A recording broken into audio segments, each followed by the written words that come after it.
안녕하세요. 드라마를 토파보는 잼잼 리뷰입니다. 피칸파이로 시작된 천서진의 심수련 보내버리기 프로젝트. 천서진과 주단태는 로건은 물론 심수련과 백준기를 완벽하게 처리했음에 축배를 들었는데요. 예고를 보니 천서진은 청하예고를 되찾았고 주단태는 천수지구 시공권을 획득한 걸로 보입니다. 즉 그날 밤 로건의 부모에게 끌려간 심수련은 잠적했다는 걸 짐작할 수 있는데요. 하지만 심수련은 잠적한 게 아니라 로건과 키스하면서 주단태와 천서진을 날려버릴 작전을 세우고 있는 게 확실해 보입니다. 제임스 리 가족은 천서진의 계획을 모두 간파하고 있었습니다. 로건 할머니의 연기가 너무 어색해서 이상하다 싶었는데 아마도 속아주는 연기를 연기하고 있었던 것 같아요. 시즌2에서 천서진이 주단태에 보내버리려고 발연기했던 것처럼요. 제임스 가족이 모든 걸 알고 있을 수 있었던 이유와 일부러 천서진과 주단태에게 속아준 이유, 로건이 수련을 빼돌려야만 했던 이유를 토파보기 전에 석경의 이야기부터 해야 할 것 같습니다. 저는 시즌 1부터 롱년에 굉장히 진심인 사람인데요. 롱년이 키스를 했음에도 불구하고 가장 기억에 남는 건 석경이었습니다. 지머리 지가 거울에 부딪혀서 박살내고 2층 창문 깨고 지붕 타고 달리다가 그대로 점프를 하다니, 솔직히 심수련이 돌로 주단태의 손등 내리치는 장면보다 주석경이 아빠에게 매달리다가 사실을 모두 파악한 후 창살 사이로 손을 뻗어서 주단태의 멱살 잡고 이마 박살낸 장면이 훨씬 더 통쾌하더라고요. 심수련과 주석경 너무 성격이 다른 거 아닌가 싶었는데 이 두 장면 보고는 둘이 모녀 사이가 확실하다 싶었어요. 거기다가 민설아도 중학생이 학력 위조해서 대학생인 척 과외했었잖아요.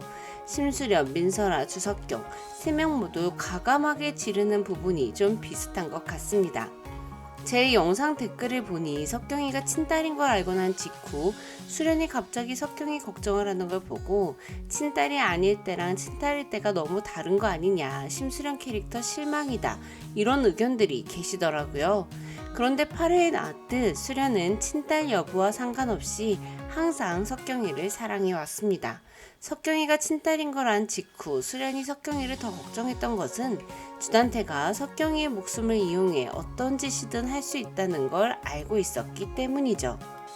하지만 석경이는 그냥 당하고 있는 애는 아니었어요. 석경이를 인질로 삼아 수련에게 도해건설 시공권을 포기하게 하려 했던 주단태의 계획은 주석경 때문에 완전 물거품이 되었는데요.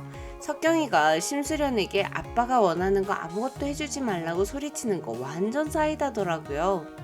구화 예고를 보니 석경이는 지도에도 나와있지 않은 나눔 제1기도원에서 무사히 탈출을 해 헤라필리스까지 도착한 것 같습니다. 그리고 그냥 아주 당당하게 1층에서 모두가 다 보는 곳에서 주단태의 머리를 날려버리려 했는데요. 다행인지 불행인지 유동필이 석경이를 막아섰고 석경이는 석훈이에게 안겨 오윤희의 죽음에 자신이 책임이 있다는 걸 알고 반성의 오열을 하는 것 같았습니다. 석경이 너무너무 나쁜 짓 많이 해서 어떻게 갱생될 수 있을지 모르겠는데 또 이게 나쁜 애는 나쁜 애인데 미워할 수 없는 나쁜 애라 갱생될 수 있는 방법이 있다면 갱생되는 엔딩도 나쁘지 않을 것 같습니다. 자, 그럼 제임스 리 가족이 일부러 천서진과 주단태에게 속아준 이유와 로건이 수련을 빼돌렸던 이유를 토파볼게요. 얼굴에 보자기를 씌우고 시야를 가린 채 어딘가로 끌려간 백준기. 반면 수련은 어디로 끌려가는지 다 볼 수 있도록 눈을 가리지도 않고 보디가들의 부축 아닌 부축을 받으며 한적한 예쁜 별장으로 모셔졌습니다. 로건 이렇게 만든 사람 다 죽여버리라는 로건 할머니의 말과는 달리 수련이 끌려간 곳이 너무 예쁜 별장이라 그때부터 딱 로건이 등장하겠다는 느낌이 오더라고요. 로건이 살아있는 걸 알게 된 지 몇 초도 되지 않아 로건이 심정지 오는 걸 보게 된 수련은 끌려가는 중에도 로건 좀 보게 해달라고 소리쳤는데요. 그리고 로건을 사랑했다는 자신의 마음을 거의 처음으로 입 밖으로 내뱉었습니다. 로건도 아마 그 말을 들은 것 같죠. 그런데 전신 화상을 입고 7개월을 누워있던 로건은 어떻게 눈에 뜬 지 며칠 만에 휠체어에서 일어나 키스도 할 수 있는 체력을 되찾은 거죠. 하윤철 능력이 뛰어나긴 한가 봐요. 롱런 키스 갈결을 항상 응원하던 사람이었지만 두 사람의 키스 장면에 배경음악이 너무 웅장해서 뭔가 로맨틱하다기보다는 이 장면을 내가 믿어도 되는 걸까 의심스럽더라고요. 일단 수련과 키스를 하는 사람이 로건이 맞는지도 갑자기 의심이 됐어요. 2화에 알렉스가 등장했던 이후 너무 오랜만에 알렉스가 등장했기에 수련과 키스를 하는 사람이 알렉스가 아닌가 싶기도 하더라고요. 그런데 이런 걱정은 안 해도 될 것 같습니다.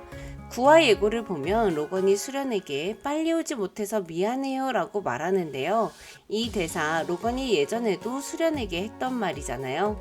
살아서 멀쩡히 움직이고 수련과 키스까지 한 로건은 로건이 확실한 것 같습니다. 자, 그렇다면 심정지가 왔던 로건이 어떻게 그 별장에 있게 됐을까요? 많은 분들이 예상하시겠지만 이 프로젝트의 가장 큰 역할을 한 것은 알렉스와 하윤철일 것 같은데요. 로건은 깨어나자마자 심수련의 안부를 물었고 주단태가 그런 거라고 증언을 했고 다음으로 형 알렉스에게 전화를 해 자신이 살아있다는 걸 알려줘야 한다고 했습니다. 하윤철은 오윤희를 그렇게 잃어버린 후에 거의 완벽하게 갱생되었다고도 보여도 될 것 같은데요. 하윤철은 찡찡거리는 은별이를 받아주지 않았고 오윤희가 자신에게 중요한 사람이라는 걸 말하며 단호하게 더 이상 죄를 지으면 안 된다고 했습니다. 하윤철은 천서진에게 로건이 의식을 차렸다는 이야기를 하지 않았어요. 그리고 아마도 로건의 부탁대로 알렉스에게 연락을 한 것 같은데요. 하지만 하윤철의 말을 곧이곧대로 믿을 알렉스가 아니죠. 그래서 백준기가 있던 도박장에 알렉스가 나타난 것 같습니다. 이때 알렉스는 백준기의 핸드폰 또는 물건 어딘가에 도청기를 설치해 둔 것 같은데요. 순옥킴님이 도청 좋아하는 거 아시죠? 그리고 백준기와 하윤철 중 누구의 말을 믿어야 하는지 확인해보기 위해 백준기에게 미행을 붙였을 것 같습니다. 백준기와 천서진이 만나는 것도 보고 대화 내용까지 도청을 해서 천서진과 백준기의 작전을 눈치챈 것 같아요. 그동안 하윤철은 로건을 살리라 지시한 사람이 천서진이라는 건 모르고 있었던 것 같은데요.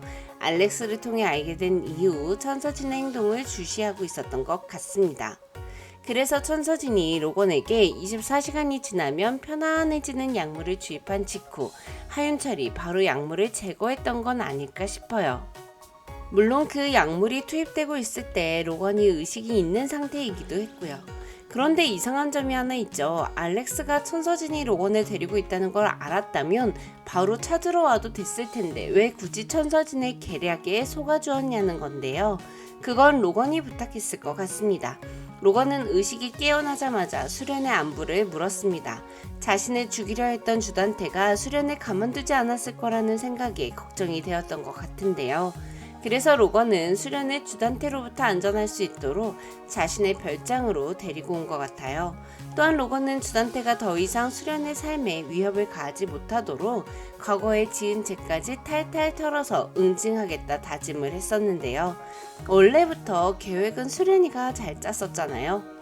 로건과 수련이 힘을 합쳐 주단태는 물론 천서진까지 확실하게 날려버렸으면 좋겠네요. 8화에서 천서진과 심수련의 대화 장면에서 수련이 청와재단 지분을 갖고 있지 않고 로건이 청와재단 지분을 갖고 있다는 떡밥이 나왔습니다.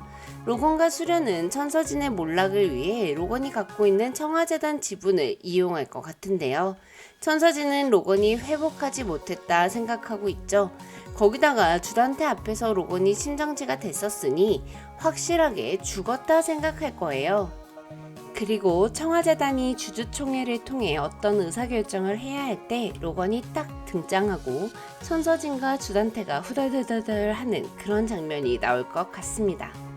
펜트하우스 시즌3가 원래 12화로 예정되어 있었지만 13회로 1회 연장되었다는 소식이 전해졌었는데요.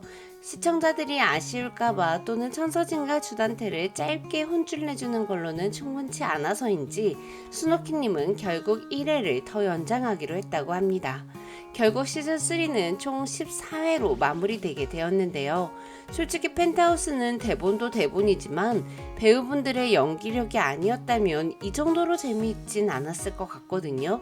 시즌1이 23부, 시즌2가 13부, 시즌3가 14부면 총 50부작 드라마인데 1년 가까운 시간 동안 긴 호흡으로 좋은 연기를 보여주고 계신 배우분들께 너무 감사하네요. 그런데 그나저나 오윤희는 언제 살아 돌아올까요? 지금까지 드라마를 톱파보는 잼잼 리뷰였습니다. 감사합니다.